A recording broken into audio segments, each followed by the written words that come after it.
Hello guys, I am back and I am commenting on Hawkeye, the new TV show that has all of us on edge, or at least me, because there are some theories I have that are they're intense, and I'm definitely gonna get copyrighted for this.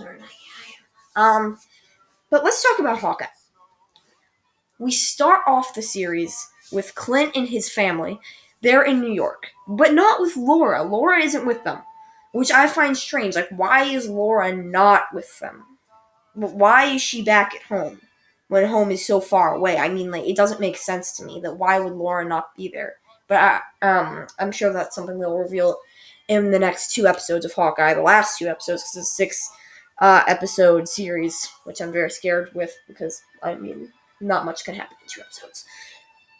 But back to the first episode. During the first episode, they go to see Rogers the Musical, which, well, was what it was. I can't say that when I was watching it, I was happy, shocked, maybe even a little bit horrified. I mean, I saw it in the trailer, but seeing it on, yeah, it was an experience. Let's put it down to that. I'm sorry if I'm saying or too much. I'm just not like a very good YouTuber, and I'm sorry if like the ads come up in the middle of this.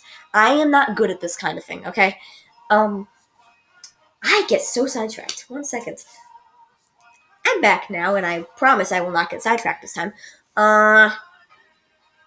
So they go see Rogers the Musical, which and Ant-Man is in the musical, which I find both funny and a little strange.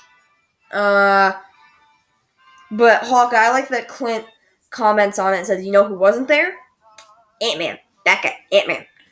He was not there." And at that point, wasn't he in jail? Because Ant-Man takes place in 2015, and he said he was in jail for 3 years. He would have already been arrested at that point. I mean, I'm assuming because it's like within the 3 year time that he said he was in jail for. So, oh my gosh, sidetracked again. But I like that Clint acknowledges that, like not just like letting it go, like yeah, that guy was there. And the Broadway version is very interesting, to say the least. And then we also have this other girl in 2012, Kate Bishop. She's a 10-year-old in 2012, which I'm pretty sure I should have started off with, but I didn't, so we're here now. And she loses her father in the 2012 explosion, Shatari invasion of New York.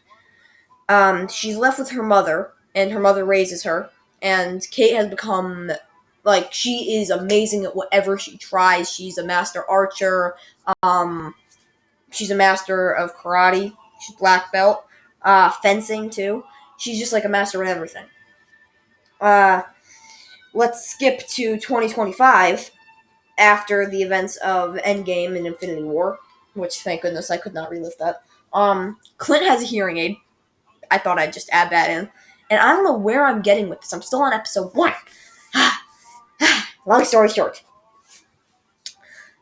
Kate finds the Ronin suit. We all know that Clint Barton was Ronin. In the 5-year time where he lost his family, he was the Ronin. But Kate finds the Ronin suit at a black market auction, which her Jack wants, and you know who Jack is. If you're on this video, you know who Jack is. She gets the suit, and yeah, all that happens. But what I find interesting is that the tracksuit mafia, they want the watch. Did anyone else notice that watch? That watch, let me put it this way. Gold with some hot rod red. If anyone remembers where that's from. The face of the Rolex is hot rod red with a gold band. Does anyone else recognize those colors at all? My dad didn't when I watched it with him. It was very funny to tell him about that. But I have this theory, now that after watching episode 4, I'm even more sure of it, that watch used to belong to Tony Stark. I am 100% sure of this. Like, 100%. And so think about this. In episode 4, Clint says something along the lines of, the watch belongs to old friend, and uh, this could potentially blow their cover. Something along those lines. I don't remember it exactly. But I'm thinking, who cover could he blow? Who has a watch like that? Who has vintage Rolex? Like, who has that? My dad said possibly Phil Coulson, but I don't really think that'd be his style. And as far as the Avengers know, Phil Coulson is dead. Okay, as far as they know, he died. He died in 2012. We know that. We know he came back because we watched Agents of Shield, and then he died and turned into a robot. But forget that. I've been thinking about who could that watch possibly belong to, and who would it be, like, threatening their position? Like, who would blow their cover? I'm thinking of all these people, and then Tony comes to my mind. Okay, what if, okay, this is my theory.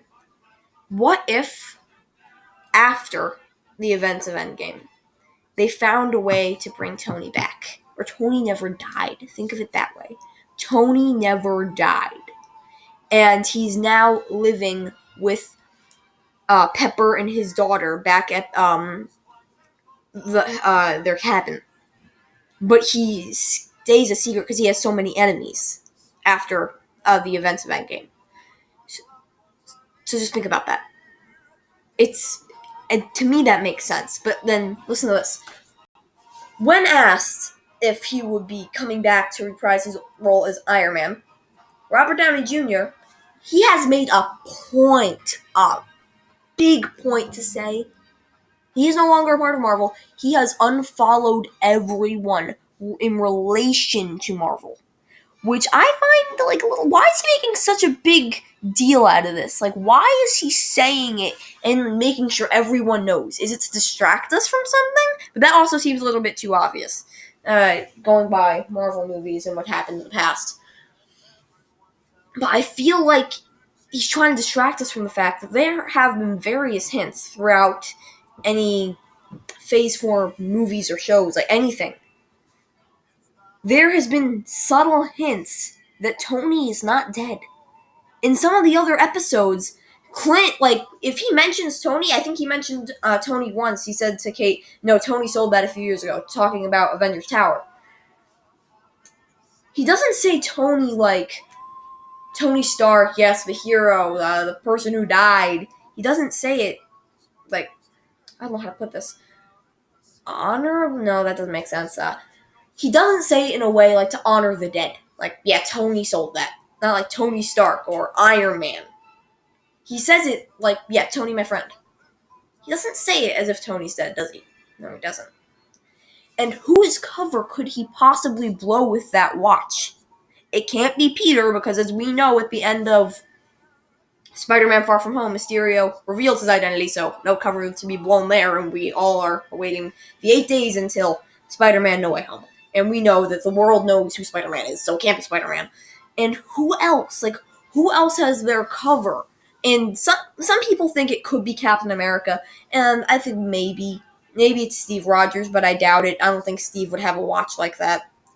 But then also think that, remember the time travel GPSs, or whatever they were called.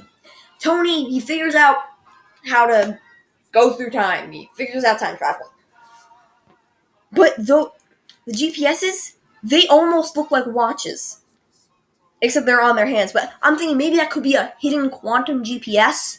Is that possible? In Civil War, we also saw that Tony could make a little blaster. He could, part of the Iron Man suit. Just the Iron Hand. By hitting his watch. Is that what that could be? Is it a full Iron Man suit? We don't know. I just know that it's just very possible that they could be bringing Tony back.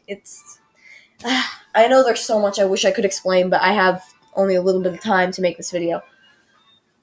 And I'm sorry for keeping the song on loop. It's the only thing I could find. And, yeah. There's so many things going on right now with Hawkeye, and so much to unpack with this, and how Yelena Belova is going to fit in all this after her cameo in episode 4, and yeah, it's just very interesting.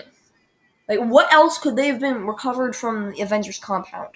How is Yelena gonna factor into all of this? How, like, I know she's sent to kill Clint but this is a misunderstanding that I'm sure will be cleared up. Because they're not gonna kill Clint. I know that much. They're not gonna kill Clint. And if they do, I'm coming for you. I'm coming for you, people in Marvel. Ever since Stan Lee died, R.I.P. We'll miss you. Ever since he died, Marvel's gotten real dark. Okay, Marvel's gotten real dark. But I'm just thinking that there are so many things they could do like right now, but I don't know. This is all the time I had for today's video. So make sure to like, subscribe, put your own theories in the comments, okay? I'd love to see them. I'd love to see some of the theories that you guys had, and I could even give you a shout out. Just comment, subscribe, tell your friends to subscribe. Yeah, that's about it. So thank you for watching this video, and I am sorry to whoever made this Hawkeye Christmas song video. I did not mean to. Just don't copyright me, okay? I'm giving you credit. This is whoever this is. Space Beats. Yes, this is their video. This is Space Beats' video, okay? Not mine. I did not make this. I do not own Hawkeye. I do not own any of them. So do not copyright me, please. Okay. Thank you for watching this video, and goodbye. Almost Merry Christmas. Remember, 1 week, 1 day, we get Spider-Man No Way Home, which I'll also have another video for. But for now, ciao. That sounded so stupid. I am so